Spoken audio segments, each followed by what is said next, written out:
What is going on, ninjas? Logic here with a brand new Ninjala video, baby. And today we're going to be discussing an interview with the GungHo CEO himself. He's going to be talking about the first year anniversary in Ninjala. He's going to be talking about collabs and what we can expect from collabs in the future. He's also going to be talking about just like the overall state of the game and how he thinks the game has turned out over the course of the year and many other things. So without wasting any more time, let's get directly into the video, baby. Okay, so let's get into this article. This article was made by N.E. Bryan. Be sure to check him out. He's awesome for just offering us just this opportunity to read over this and go over this. So please do check out his Twitter, check out the article, click on the link, do all that good stuff to make these guys happy. Okay, so first question. Monster Hunter Rise is teaming up with Ninjala in one of the game's biggest collaborations so far. How did the partnership come to be? So GungHo CEO Kazuki Morishita responds with, I myself have been playing and love the Monster Hunter series. So whenever I meet with someone from Capcom, it becomes a habit to always say, please let us collaborate with Monster Hunter every time.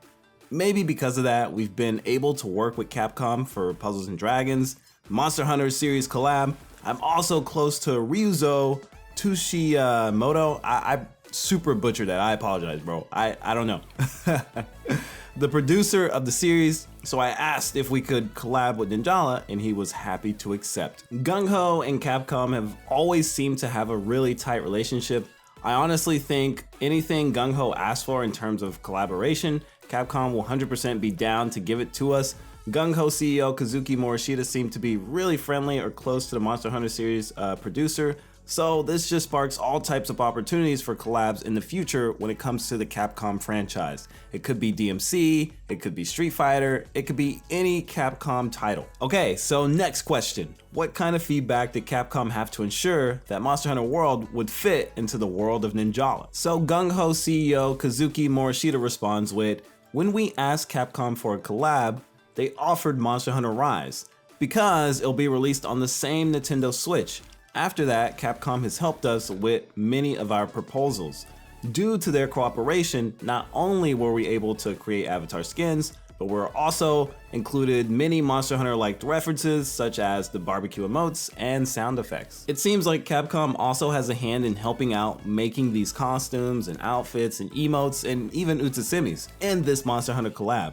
They were willing to help GungHo, and this just reinforces my idea that GungHo and Capcom are just on really friendly terms and have a good relationship between each other. Okay, so up next is question number 3. We know that Ninjala had another big collaboration, previously having teamed up with Sonic the Hedgehog. What led to the partnership with Sega? GungHo CEO Kazuki Morishita responds with, the world of Ninjala is set in the modern times and we have created it so that it can allow contents from different IPs to exist. Our first stage, Eagle City, is inspired by the United States and we thought Sonic the Hedgehog's color scheme and vibe would fit Eagle City perfectly. So we proposed to Sega about the collab. Teaming up with Sega was such a big thing for Ninjala earlier in 2020. It really seemed like Sonic was getting a lot of praise last year, mainly because of the Sonic movie that was released. Fall Guys also did a Sonic collab, and lastly, the collab with Ninjala. I feel like the bond between GungHo and Sega is just as strong as Capcom, and we'll for sure see the Sonic collab return in the future. Up next is question 4. What can fans look forward to in the future regarding collaborations? GungHo CEO Kazuki Morishita responds with, most of our collabs so far have been with game IPs, and we'll continue to collaborate with other games. But we also want to try collaborating with other types of entertainment IPs, such as animes and movies. How do we decide on those IPs? The main criteria is to select IPs that we love. I like this answer a lot because he not only mentions video games coming as collabs, but also animes and movies. So potentially we could get a Terminator collab, a Bleach collab, a One Piece collab, like anything is really on the table with this. There have been multiple anime collabs in Puzzles & Dragons, so Ninjala getting anime collabs isn't so far-fetched, and I would jump at the opportunity to get my hands on certain anime outfits and items. Okay, so next question. Gumchee is one of the game's main mascots, and our readers are quite curious about the character. What was the inspiration for Gumchee's design? Gumchee isn't just the game's mascot, but he also has a very important role in the story. The inspiration for his design is that he's wearing a blown up bubble gum, and since he has a connection with Gin Ryusei's younger brother, Kendo Dojo, he's holding a shinai. I probably messed that up, but it's a bamboo sword pretty much. The way Gumchee is depicted in Ninjala, they seem to be really important, and I really want more story on Gumchee specifically, his origins and just how he came to be. He also mentions a connection with Gin Ryusei, which is Gin Ryusei's younger brother. Hopefully in the future, we get more anime episodes to further expand on this connection. Okay, so next question. Ninjala will be coming up on its first anniversary in just a couple of months. Is the team satisfied with the response to the game and its growth since launch? He responds with, "We are truly grateful to all the players around the world for playing Ninjala. The pandemic really affected us by creating an environment we've never experienced before. And in the midst of that, we had to hold the beta test and release the game. Last year went by so quickly because of that, but we've received great feedback and requests from the players, which really motivated the dev team, and we are able to continue making many updates.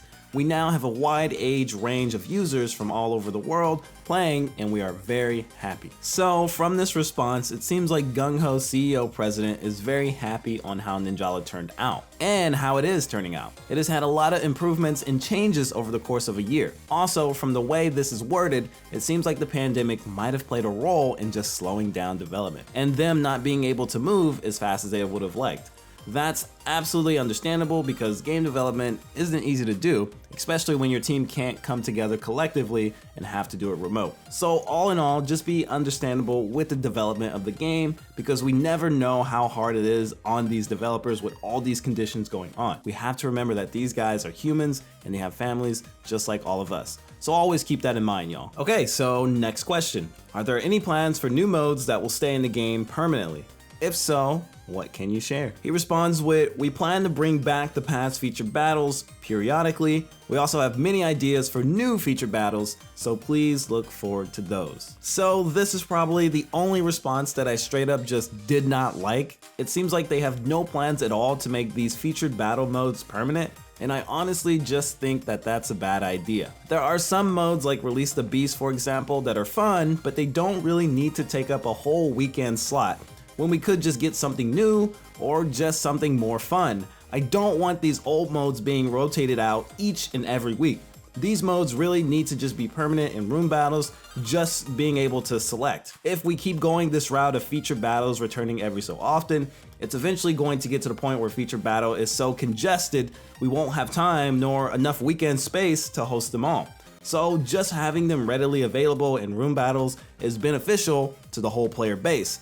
Also, it doesn't have to be the newer feature battles that end up being permanent right away. Like what I would do is make the old feature battle modes like Release the Beast come out in room battles as permanent because while that mode was fun and unique, I think it's just been outclassed and outdone by S-Blast and Ninjala Striker or Strikers. Okay, so next question. This is the second to last question, by the way. Has GungHo given any consideration to releasing a physical version of Ninjala in the West? Short answer, he just said no. We currently have no plans to release a physical version. This really isn't a big deal to me. I prefer my games physical for my Switch, but Ninjala is a strictly online game, kind of like Overwatch, so the data is ever changing and always updating, so there's no real point in having a physical cartridge. If they ever change their minds on this, I'm so down to buy it, but it doesn't really bother me that they don't want to bring it to the West in a physical manner. And this is the last question coming up. What can Ninjala players expect from the game in the future? GungHo CEO Kazuki Morishita responds with, "Firstly, we are very thankful for all the players worldwide for playing Ninjala. We will continue to add more features, season updates, and other non-season updates. We are also planning for a surprise, so please look forward to it." All right, this is juicy, baby. So the CEO of GungHo pretty much tells us that there's going to be a special surprise for this anniversary, which we all could have probably guessed that. Ninjala released June 24th, 2020, so next month is Ninjala's first birthday. And it's really exciting and something us players new and old should really look forward to. I have no idea what they have planned. Saying they have a surprise like this is huge, and I know it's going to be something great. and I'm really looking forward to next month's anniversary. Overall, I think this is a really good interview with the GungHo CEO, Kazuki Morishita. It really puts a lot on the table and really tells you that these guys really do care about Ninjala. And even though Ninjala isn't the most popular game or the best game out there, they're still sticking with it and pushing on. They seem very satisfied on how the game is turning out, despite work being slowed down during the pandemic or ongoing pandemic. But I think overall they can give themselves a pat on the back. Personally, I love Ninjala. I think it's a great game and it has so much to offer. This is only 1 year of Ninjala though. This game is going to be vastly different 4 or even 5 years from now, and I honestly can't wait to see how it turns out. Well, it wouldn't be a Logic video without a Ninjala fashion showcase baby. Today's winner will be Candy Box. Look at this ninja. Iconic, expressive, and unique. This ninja has it going on. One of the things that I like about Candy's ninja is that it has a unique sleep mask that is prevalent in all its variations of this specific ninja. So you'll always know who this ninja is and why this ninja is standing out from all the rest. All of Candy's outfits are truly amazing and just really go well together. But it's not just the outfit that makes this character shine, it's also the poses. It really pulls out that personality and character, which I really do adore.